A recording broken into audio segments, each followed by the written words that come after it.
paying attention to how each purchase will impact your overall budget. Money-saving expert Andrea Woroch is here to give us her advice on why spending should be done wisely so you can avoid going deeper into debt. Good morning, Andrea.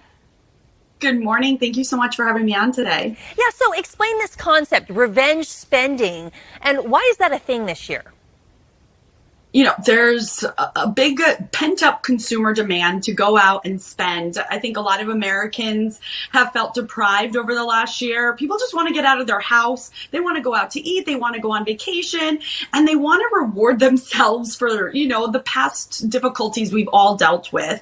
The problem is that a lot of people may go out spending money, going on expensive vacations. I hear that the lines outside the high-end fashion stores are crazy. Wow. I mean, people are really going above and beyond and buying things that they normally wouldn't to make up for the past year. But when you aren't paying attention, you start spending, it starts spiraling out of control. That could put you in a bad position. You've taken on debt over. Yeah, I hear you. I may have been doing a few extra swipes of my own this past month. So you have some money tips, and you say it starts with the budget. Exactly. Look, I'm not telling you that you can't go out and spend. In fact, it's good for local businesses. And, a little bit here and there, it's not going to devastate your budget as long as you plan for it.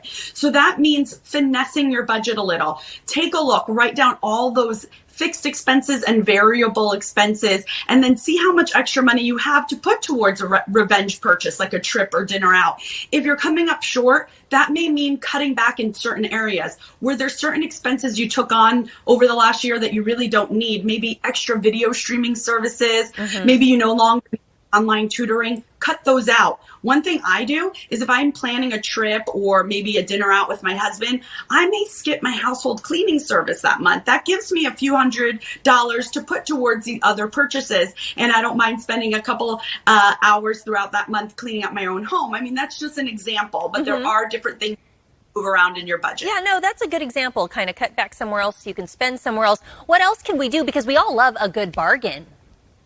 Exactly.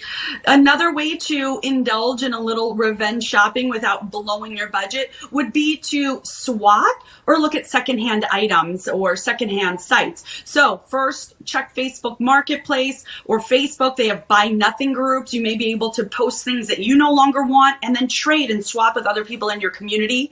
That might, alleviate some of that desire to go out and spend without spending any money. True. Also, ThreadUp.com, eBay, OfferUp, there's Poshmark, Tradesy, and The Real. All these sites will sell designer, high-end brands at a discount. So this is a great way to get some of those things that are on your list that you want to buy, but at a major discount. And how else can we save when all we really want to do is just spend? Any returns that we can get?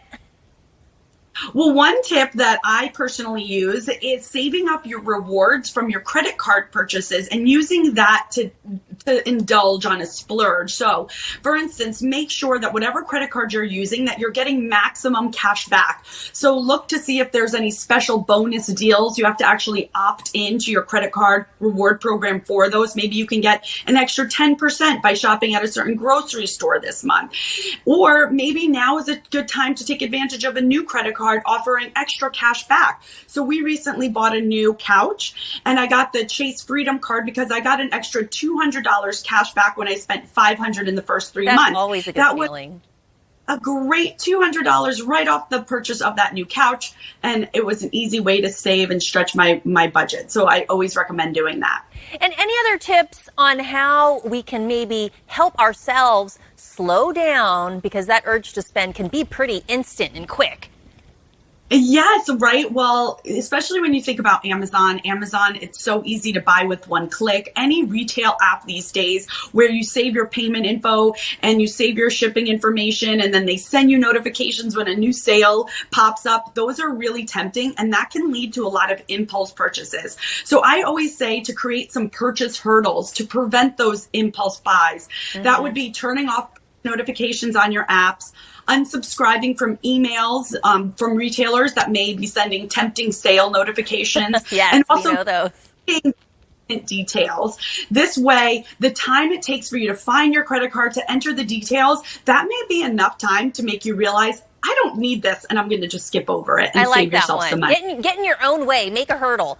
Check out more money-saving tips online at AndreaWoroch.com. The Grand Sierra